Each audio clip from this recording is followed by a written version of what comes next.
j'étais jeune, j'avais envie, et c'était mon tempérament, de monter sur ces sommets. Et je me disais que ça serait fou quand même de monter là-haut, de toucher ces pointes.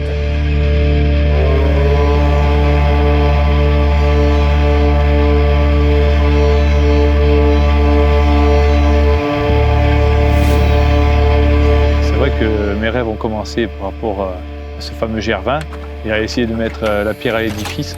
Donc je l'avais réalisé, et c'est vrai que les années ont passé. Et en fait, ce que j'ai envie de faire, et par rapport à ce projet, en fait, c'est essayer d'amener une part de progrès. Alors peut-être dans la discipline ou dans la façon de voir la montagne.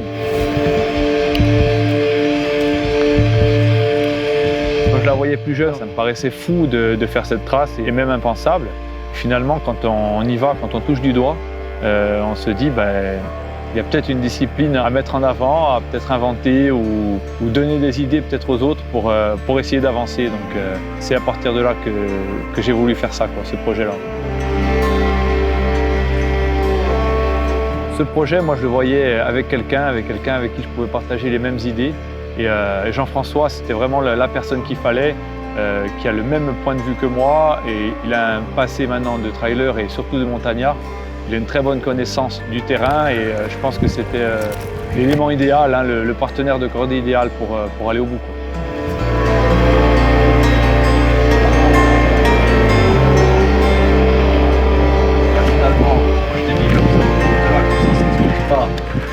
Donc l'itinéraire, on l'avait dans la tête, on avait posé plein de questions, mais il fallait vraiment faire pas mal de recos pour toucher du doigt et pour vraiment faire sa trace.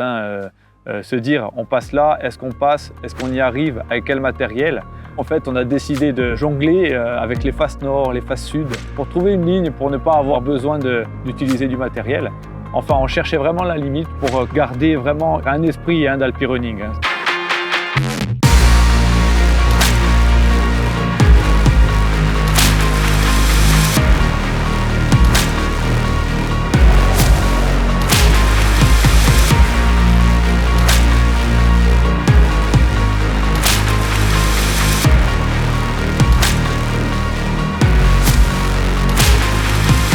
Et on a réussi à trouver vraiment un itinéraire qui nous correspond et une trace qu'on invente, et c'est ça qui est beau, quoi.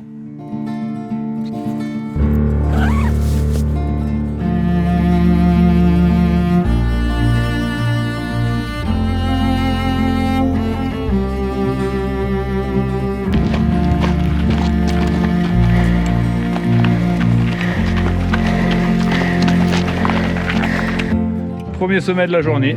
Diriso idee armate paurando l'indomani. Sei il mio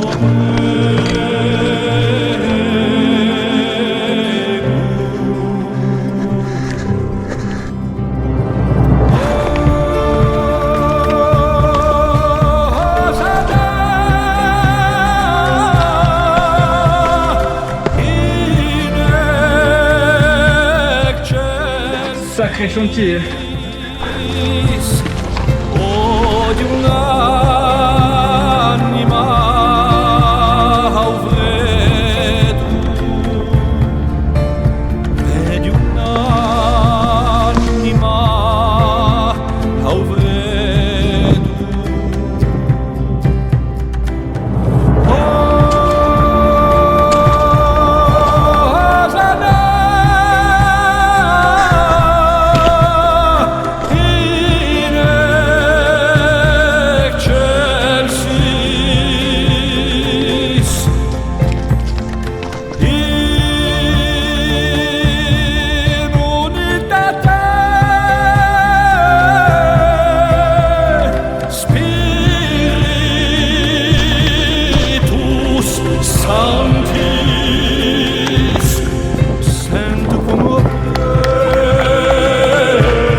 L'Alta Via sera signée ainsi.